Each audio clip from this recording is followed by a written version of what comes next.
Iniciamos a nossa aula aí de segunda-feira, hoje é dia 15 de junho, Sistema Digestório, professor Aldrin, TR3. Bom, começando o sistema digestório, eu não vou falar já imediatamente dos órgãos. Eu quero mostrar um vídeo para vocês e ao longo desse vídeo eu vou explicando ele, mostrando algumas peculiaridades que eu considero importante e que a gente vai tratar ao longo dessa aula. Tá? A aula de sistema digestório, dependendo de vocês e dependendo do andamento, ela pode ser quebrada em duas partes, aula 1 e aula 2, ou seja, hoje e amanhã. Mas é um conteúdo bem vasto e a gente vai com calma. Tá? O que vocês estão vendo nesse momento, né, é a mucosa interna, né, da região do esôfago. Né? Observem os pequenos movimentos de contrações, os chamados espasmos musculares, e o momento que desce o bolo alimentar, que é a soma de todos os fragmentos e porções que vocês alimentam. Para vocês terem uma ideia, a mastigação... Professor, não tem vídeo. Não tem vídeo nenhum. Não tem vídeo? Não. Espera aí. Não está passando o vídeo. Espera aí, então. Calma, muita calma nessa hora. Apareceu agora? Agora tá aparecendo. Tá aparecendo? Tá. Tá, obrigado. Vou repetir de novo. Bom, o que a gente está vendo então é a mucosa interna do esôfago, né, onde ocorrem então os chamados movimentos peristálticos, né, esses espasmos musculares que nós temos para tentar diminuir o fragmento do bolo alimentar, que é uma mistura de todos os alimentos que nós consumimos. E observem que a primeira parada desse bolo alimentar, olha que legal aqui, ó, as chamadas vilosidades intestinais, ó, no estômago. E qual é a função especificamente do estômago, pessoal?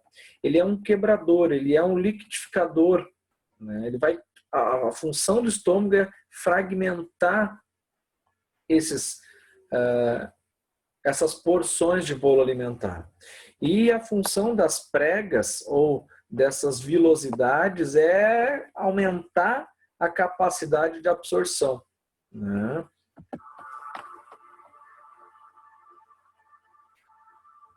Isso são pregas, ó, o que vocês estão vendo aqui. Ó. Essas sinuosidades, esses ramos aqui. Ó. E a parte interna ali, o contato direto, é a mucosa.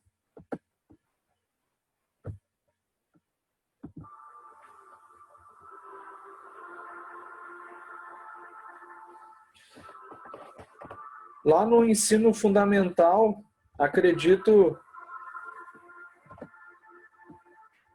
que vocês aprenderam que no estômago nós temos um líquido, né? E esse líquido ele é o ácido clorídrico. Né? Esse ácido clorídrico ele tem um pH 2. Então, qualquer bolo alimentar que adentrar o estômago, essa bolsa, esse reservatório de ácido, a função dele ele é quebrar, fragmentar em menores porções. Lembro, o estômago não é o órgão que faz a absorção. Ele é o órgão capaz e condicionante a quebrar. Sempre lembrem disso, é um liquidificador.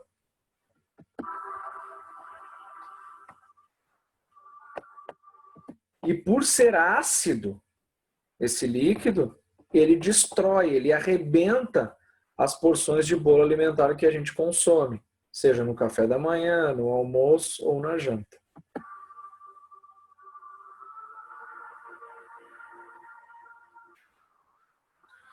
Olha que fantástico isso.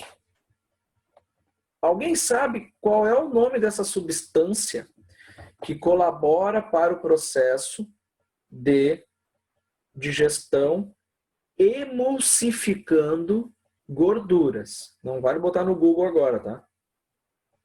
Seria o líquido da bile? É, quem é que falou isso? Já acertaram. Essa turma é fogo. Pessoal, isso mesmo. Muito bom, Tamara. Muito bom. Pessoal, esse líquido é a bile. Tá? Ele é um líquido com uma cor, digamos assim, nojenta, né? E ele tem uma função muito importante, porque esse líquido ele vai recobrir as porções do bolo alimentar e aonde tiver molécula de gordura, a bile vai emulsificar, ela vai absorver e vai se retirar dessas porções do bolo alimentar. A função da bile é essa, né? Claro que quando tu consome alimentos quando tu tem um bolo alimentar com uma grande taxa, uma grande quantidade de gordura, a bile não dá conta de tudo. E aí que mora o perigo, porque essa gordura vai acabar acumulando, se cristalizando, se solidificando nas veias e nas artérias, né? Promovendo algumas doenças que a gente já falou, inclusive a aterosclerose, né? As placas sólidas de cristais de gordura saturada.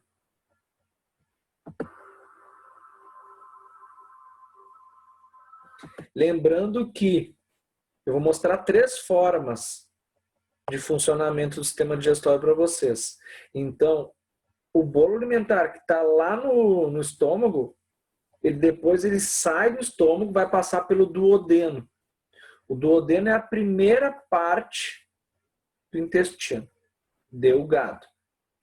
E no duodeno ali já ocorre a mistura da bile e do suco pancreático.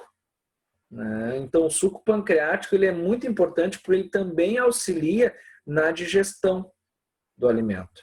Tá?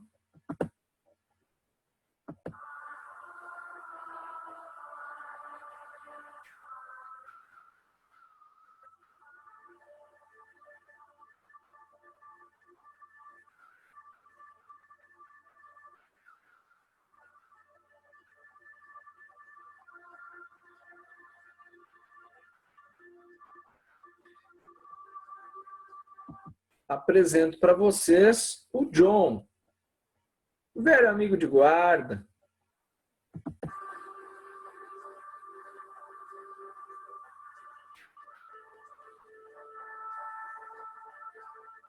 Como ele é educado, mastiga de boca fechada.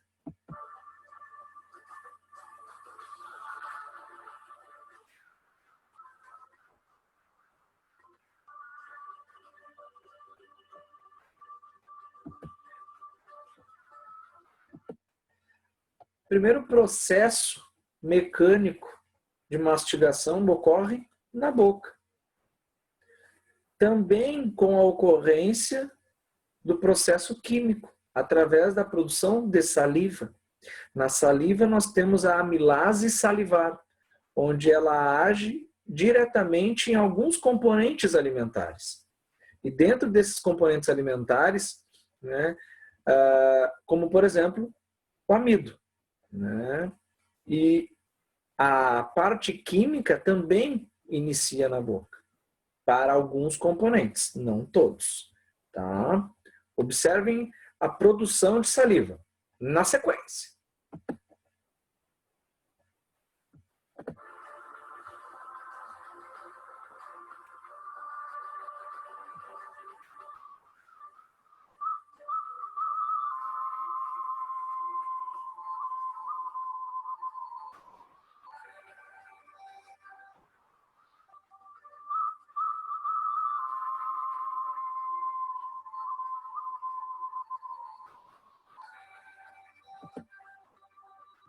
Então, o bolo alimentar desceu pelo esôfago, tá? E ele vai passar por esses canais e ele já vai sofrer os primeiros movimentos peristálticos, até chegar na câmara, que a primeira câmara de contato é o estômago. O que tem mesmo no estômago, Carla? E qual a função do estômago?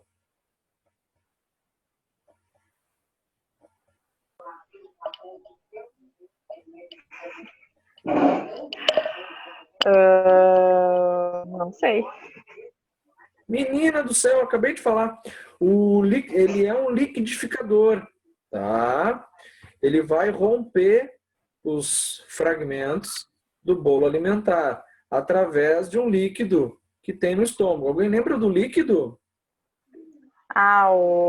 Meu Deus do céu. Puta que pariu. Ácido Clorídrico. Isso. Clorídrico. Ácido clorídrico, muito bem. Vamos na sequência. Vamos lá, galera. Vamos lá. Foco, vamos lá.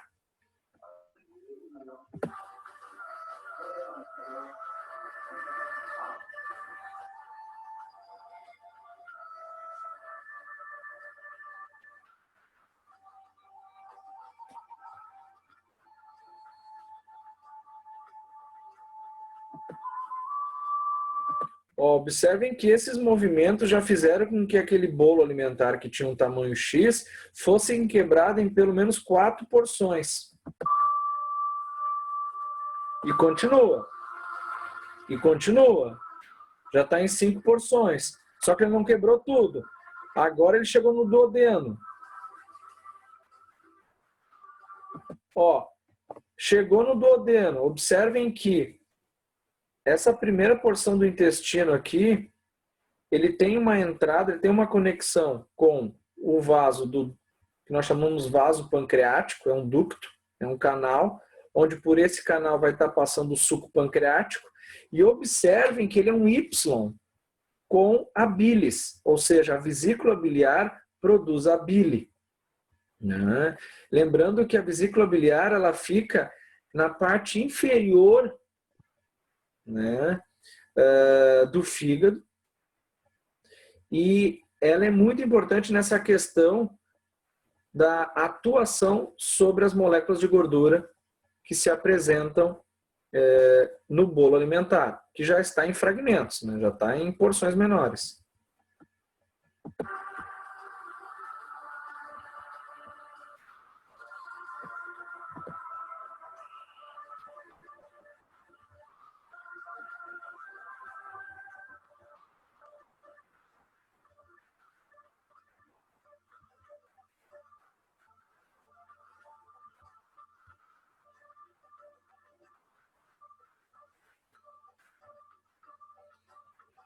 E aí no intestino nós temos algumas substâncias que ajudam a degradar essas porções menores, que nós chamamos de enzimas. Enzimas que atuam especificamente sobre proteínas, enzimas que atuam especificamente sobre lipídios que passaram, ou seja, a bile não deu conta. Nós vamos encontrar algumas enzimas que vão atacar algumas moléculas com base de carboidrato. E o que vocês estão vendo aqui, ó, os chamados movimentos peristálticos, que também ocorrem no intestino. E esses dedinhos de luva que eu digo, né, eles são chamados de vilosidades intestinais, onde dentro deles nós temos vasos sanguíneos, onde recebem nutrientes, sais minerais, moléculas de carboidrato, moléculas de proteínas. E essas moléculas elas já estão em pequenos fragmentos. Moléculas são menores do que aquela porção de bolo alimentar que entrou lá em cima. E observem que nós também temos essas veias e artérias com presença de sangue arterial e sangue venoso. E a importância das vilosidades intestinais é aumentar a área de contato sob a superfície nutritiva, ou seja, os nutrientes estão passando. Então, se eu tenho uma extensão física do intestino, significa que eu vou ter uma captação de energia, de nutriente maior. Se o intestino fosse liso, seria muito complicado, seria muito difícil ele absorver, reter substância. Então, ele tem uma extensão dessa parede da mucosa. Isso é fantástico, todos têm, né, pessoal? Claro que aqueles que usam alguns narcóticos e outros produtos ilegais, enfim, irregularidades, tu tem todo um trato sensorial prejudicado e também a absorção de nutrientes, porque essas vilosidades elas podem diminuir até danificar, né? O uso de bebidas alcoólicas em excesso Principalmente no caso quem tem uma cirrose, afeta algumas das vilosidades que nós temos, algumas das milhares de vilosidades que nós temos no intestino.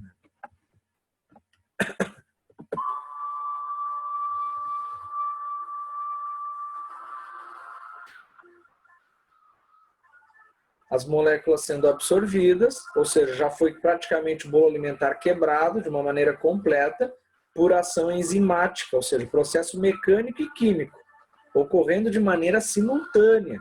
Categoria.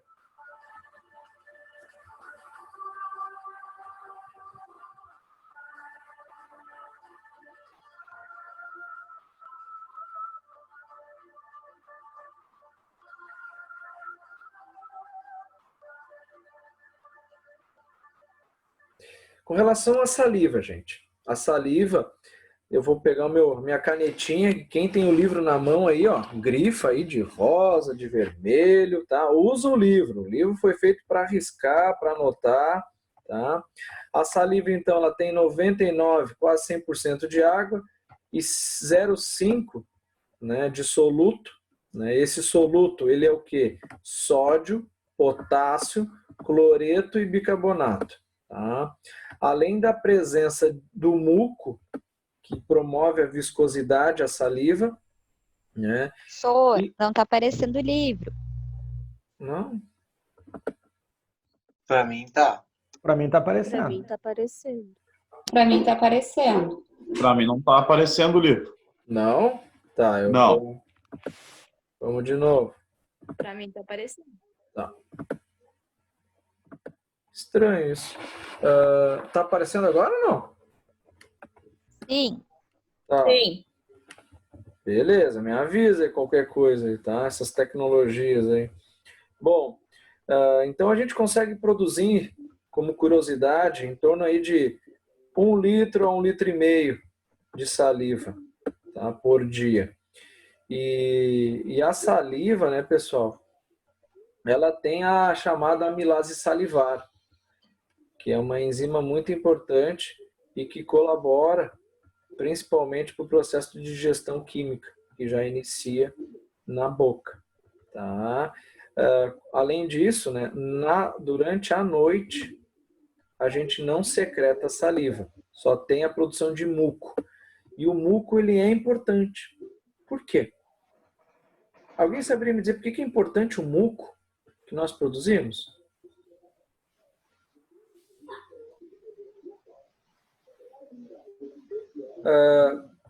Provavelmente vocês já acordaram de madrugada. Lubrificação das cordas vocais? Pois então, além de...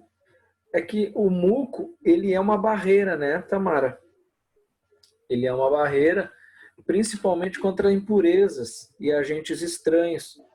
Quando algumas pessoas respiram pela boca, né?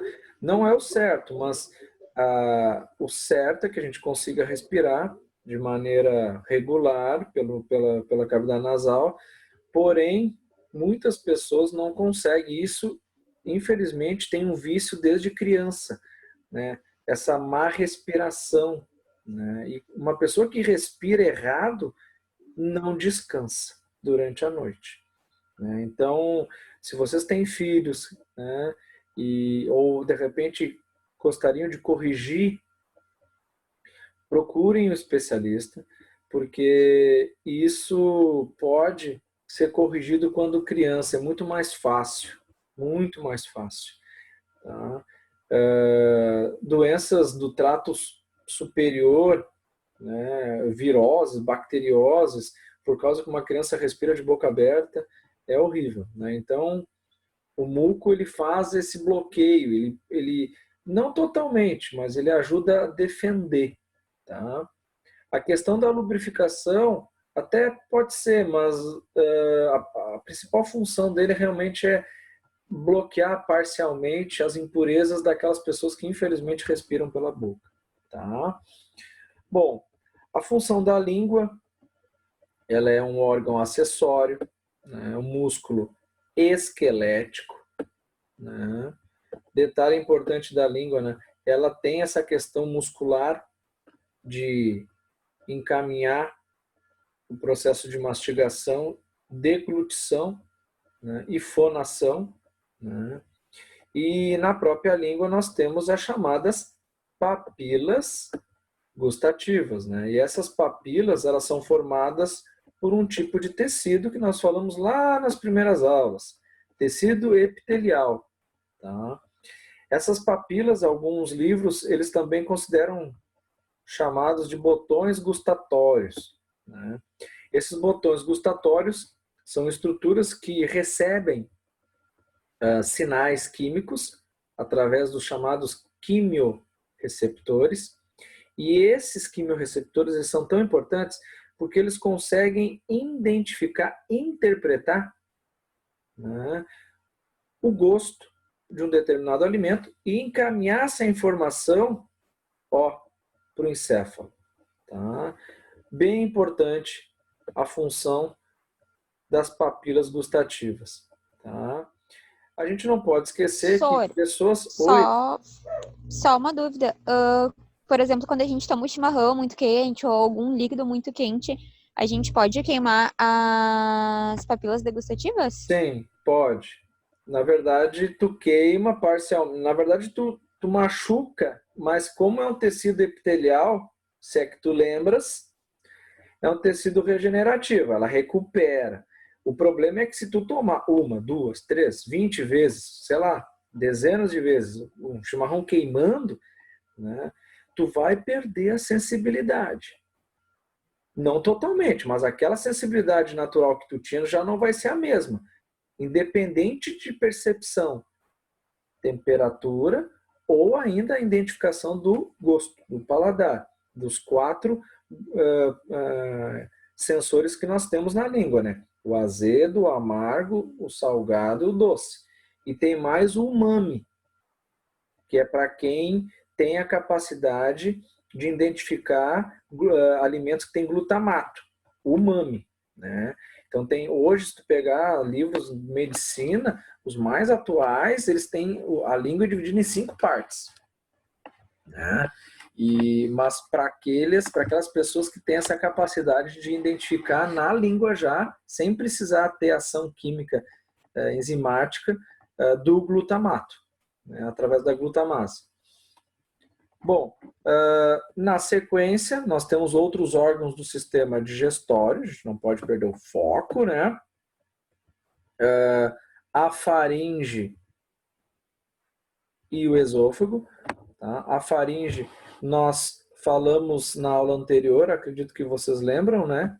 Dividido em orofaringe e laringofaringe. Então, a faringe e a laringe são órgãos que participam do sistema respiratório e digestório. Que pergunta boa, né? De avaliação. Mas pergunta fácil, fácil. A Gleise me olhou agora. Garanto que ele vai colocar. Né?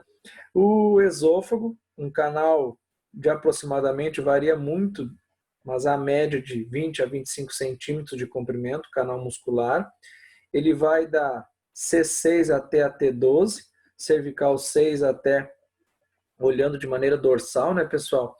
Da região posterior, da C6 a T12. Tá?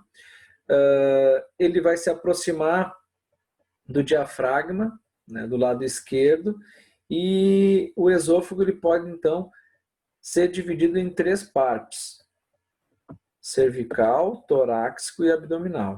Tá? E ele é dividido também em 3 camadas musculares, que nós chamamos de túnicas: a mucosa, a submucosa e a muscular. Tá? Bom, com relação à deglutição, o que a gente tem que falar, né? A deglutição, ela tem um chamado estágio voluntário, onde o alimento ele vai ser triturado primeiramente e depois mastigado, e aí vai se misturar com a boca. Esse estágio voluntário nós chamamos de processo mecânico de mastigação. Tá? Então é o primeiro estágio de digestão mecânica.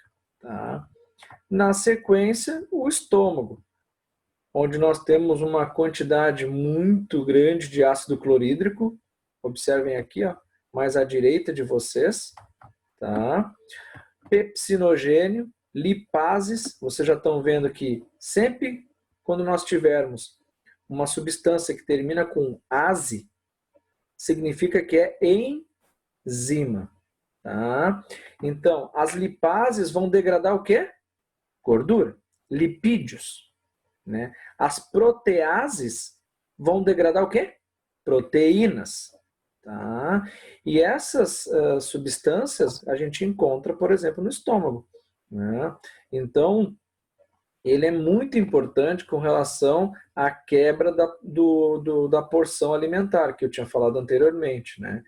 E o estômago também tem camadas musculares, né, de maneira morfológica, onde apresentam fibras longitudinais. Tá?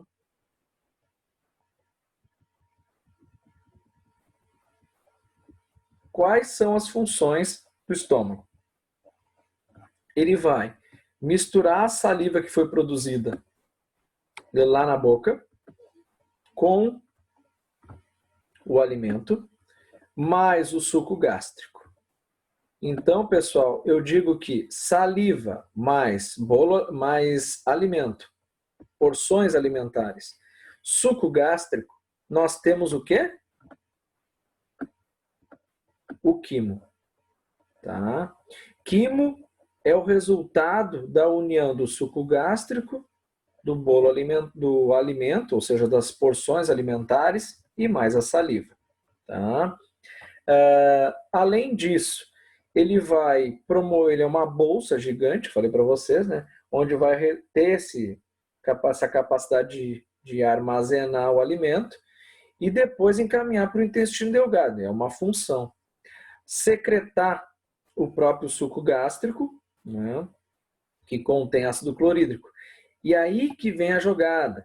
Ou seja, no estômago nós já temos algumas enzimas que fazem a degradação, né, de alguns alimentos. Observem que, professor, mas se eu como, por exemplo, a Tamara, no final do curso lá, convida todo mundo para fazer um churrasco, e a Gleise disse assim, não, professor, eu vou fazer um churrasco, o senhor gosta, né, de maminha, costela desossada, cupim, só carne legal, assim. Só que a Tamara e a Gleise fizeram uma maionese, e aí a maionese estava com...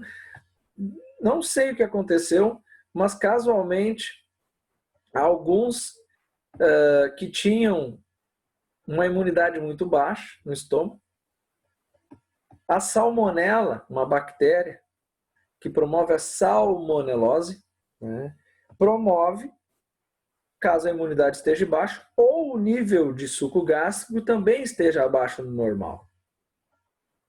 Então, por que eu estou falando isso?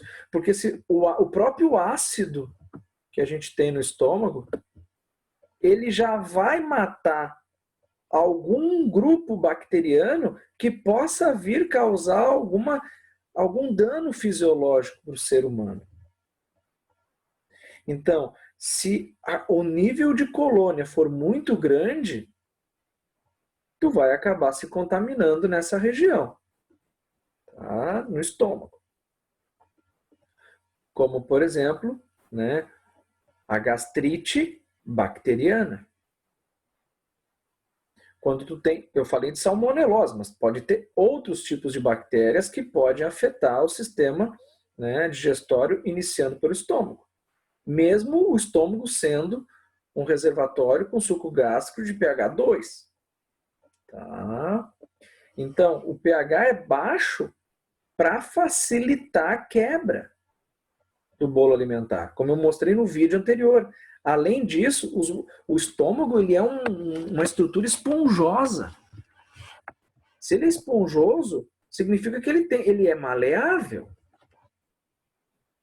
E aí eu pergunto, esses órgãos, ao longo da nossa idade, eles vão ficando esponjosos ou eles vão ficando mais rígidos? Eles vão ficando mais rígidos. Por quê? Porque eles perdem essa capacidade de regeneração, de multiplicação celular. Falamos na nossa primeira, segunda aula lá. tá? E o bacana do estômago, então por isso que eu digo, por mais que tu coma, né, e eu acredito que agora talvez não, mas antes a gente come em vários lugares, né? Quem às vezes trabalha na rua direto, come de manhã num lugar, toma café num lugar, almoça no outro, tu tá sempre misturando. E às vezes tu não cuida os detalhes simples, né? O lavar as mãos, né? A procedência daquela casa, daquela loja, daquele restaurante, né? Por quê? Porque tu come em 5, 6 mastigadas e vocês me disseram no início da aula de hoje que se a gente mastigar mais, a gente digere mais fácil, o estômago vai se desgastar? Claro que não. Se tu mastigar bastante, o estômago não se desgasta. Isso é bom? Claro que é. Tu vai postergar a vida do estômago. Olha só. Ah, senhor, mas isso é impossível na nossa vida hoje em dia. Existe muito estresse. Eu não estou dizendo o que vocês vão fazer a partir de amanhã. Eu estou dizendo que vocês podem fazer para melhorar a saúde de vocês. Coisa simples. Né? E detalhe, evitando muitas doenças, evitando muitas outras doenças. Tá? Bom, aqui eu vou dar uma parada e a gente vai falar do intestino lá na apresentação. Porque eu quero mostrar um pouquinho do processo químico. Tá? Estão vendo as lâminas em azul agora, pessoal? Sim? Sim? Beleza. Então tá. Estão cansados? Não, mais ou menos. Uns sim, outros não. Então tá. Pessoal, falamos da boca, falamos dos dentes, falamos da faringe, da laringe, perdão. Falamos também do estômago. E aí chegamos no intestino. Observem que eu dei uma parada maior agora no intestino porque ele tem várias funções. Se a gente for pensar no aspecto enzimático, o alimento que sai do estômago e chega no intestino, a primeira porção do intestino é o duodeno, não esqueçam disso. O duodeno é a primeira parte do intestino. Tá? Observem que esse alimento ele vai receber a bile do fígado, detalhe, da vesícula biliar e o suco pancreático. Então esse alimento, esses fragmentos que vocês talvez não conseguiram, por algum motivo, ser degradado de maneira completa no estômago, o suco pancreático e a bile se misturam e entram em contato com essas porções do bolo alimentar. A bile a gente já sabe, ela vai atacar a gordura. Toda e qualquer molécula que existir no bolo alimentar, ela vai atacar para emulsificar, ela vai tentar retirar as moléculas de gordura desse bolo. O objetivo é esse. Tá? E aí alguém me pergunta, tá, senhor, e o suco pancreático? Qual é a função do suco pancreático? O suco pancreático, ele vai alcalinizar esses bolos alimentares, esses fragmentos.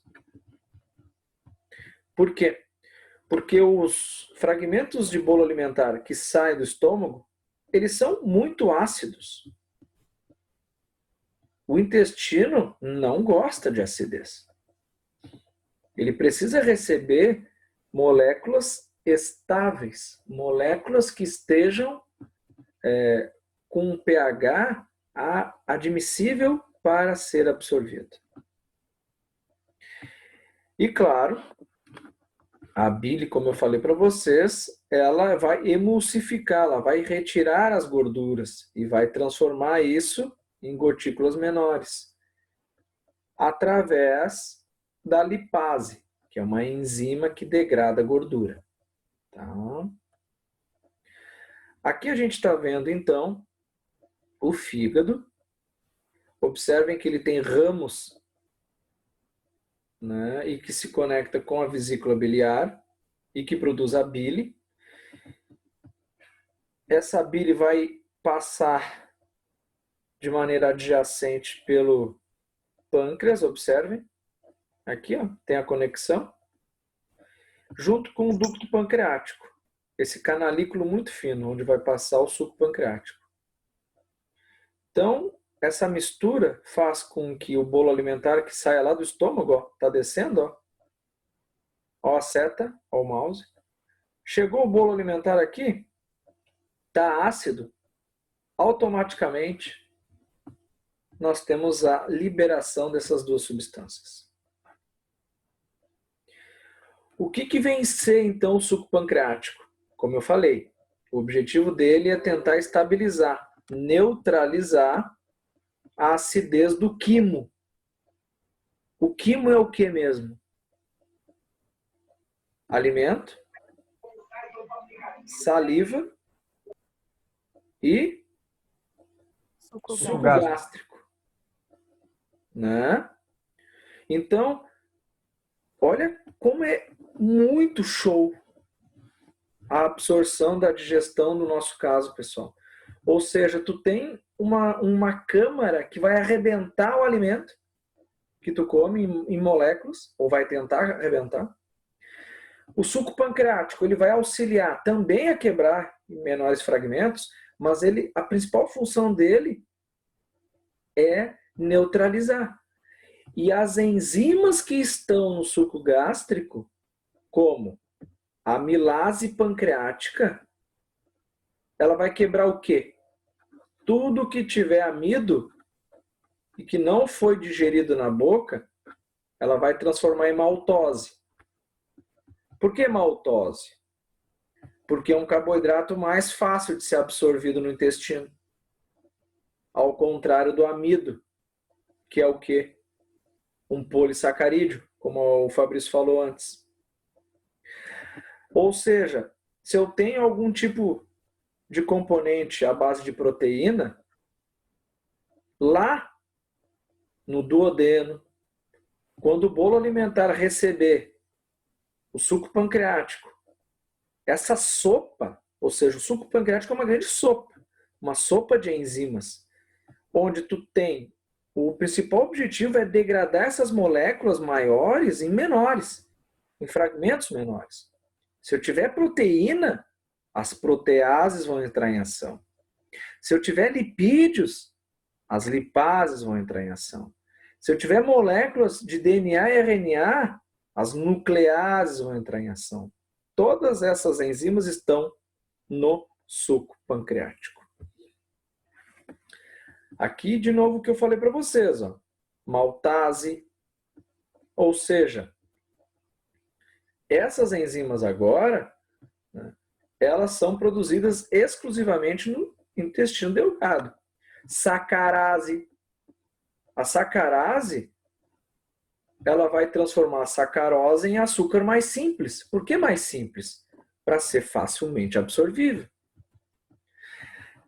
Alimentos com base de proteínas, as peptidases, enzimas que degradam peptídeos, proteínas. Lipases, lipídios, as nucleotidases, DNA e RNA. Tá? Lembrando que a maltase, tase é uma enzima, a maltose é um açúcar.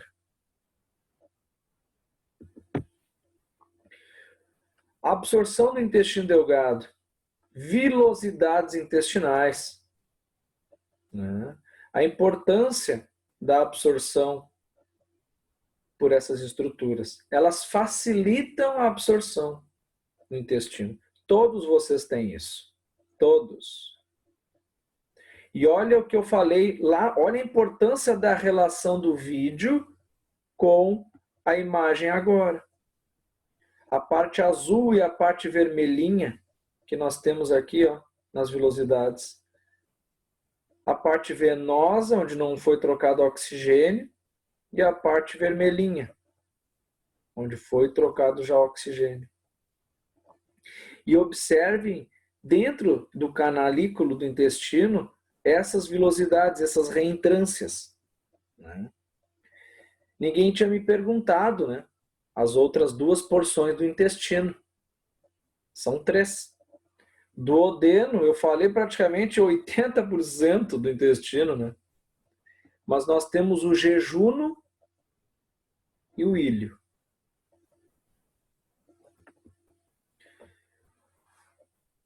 O fígado. Alguns livros consideram o fígado um órgão anexo ao sistema digestório. Por quê? Porque sistema digestório, órgãos que fazem parte do sistema digestório são órgãos que recebem o alimento. O alimento passa por dentro deles. O fígado, o alimento não passa por dentro dele. Então o fígado ele é considerado anexo. Mas ele é importante, porque ele contribui para a formação da bile, ele retira o excesso, auxilia bastante a retirada de açúcar do sangue, armazena vitaminas, lipídios e minerais. Ele consegue destruir algumas células velhas, alguns glóbulos vermelhos velhos, e remove substâncias tóxicas do sangue. Aí os guris de plantão, mas as gurias também, aquelas que gostam de um álcool, né? Medicamentos que ficam acumulados em algumas regiões do nosso corpo, o fígado faz uma limpeza. Ele consegue filtrar isso e eliminar através da urina. Nós não podemos deixar de falar, pessoal, que o sistema digestório apresenta 3 grandes hormônios. Né? Por que 3 grandes hormônios? A gente pensa que os outros sistemas têm hormônio, talvez vocês nunca ouviram falar, né? Nós temos a gastrina. Qual a função da gastrina? Olha que linda esse hormônio, né? Esse hormônio é fantástico, porque ele produz suco gástrico. Ele auxilia a estimular a produção de suco gástrico. Ou seja, ele é uma substância que é produzida por uma glândula. E se vocês observarem, olha só o mouse aqui, ó, o meu cursor. Quem é que produz a gastrina? Ah, senhor, muito fácil, o próprio estômago. Então, o próprio estômago consegue produzir o hormônio a tal ponto de estimular a produção de células a constantemente produzir ácido clorídrico. Nós temos outros 2 hormônios. A colicistocinina. Tá? Ela tem função de ativar o pâncreas a liberar enzimas e a vesícula biliar a liberar a bile. Olha como esse hormônio é importante. Por quê? Porque os hormônios são substâncias químicas que estimulam, ao ser estimulado as glândulas, essas glândulas produzem essas substâncias que promovem uma estimulação de outras substâncias.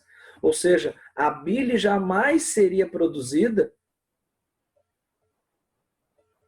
a bile jamais seria eliminada a partir do momento se ele não tivesse o contato da vesícula biliar com esse hormônio, a colicitocinina. E aí, por fim, o último hormônio na digestão, enterogastrona, produzido lá na primeira porção do intestino, no duodeno. E a importância dela, olha só como ela é contraponto, né? A gastrina. Porque a enterogastrona, ela vai diminuir a produção, ela vai impedir a produção de mais suco gástrico. E ela acaba com os movimentos peristálticos. Então a gastrina e a enterogastrona, elas têm que estar numa estabilidade de produção, de estimulação por parte dos órgãos, para que não haja uma disfunção hormonal no processo de digestão. Que pergunta boa de fórum essa. O intestino grosso, função dele, absorver água, tem em média 1,5 metros. Ele é dividido também em 3 partes, seco, cólon e reto. Né? principal função dele é absorver água. De novo, repetindo, né, ele retém água. Então, quando tu tem uma diarreia, é porque tu está com uma infecção aonde? No intestino grosso e não no delgado. Tá? Então, pode ser no colo ascendente, no transverso ou no descendente.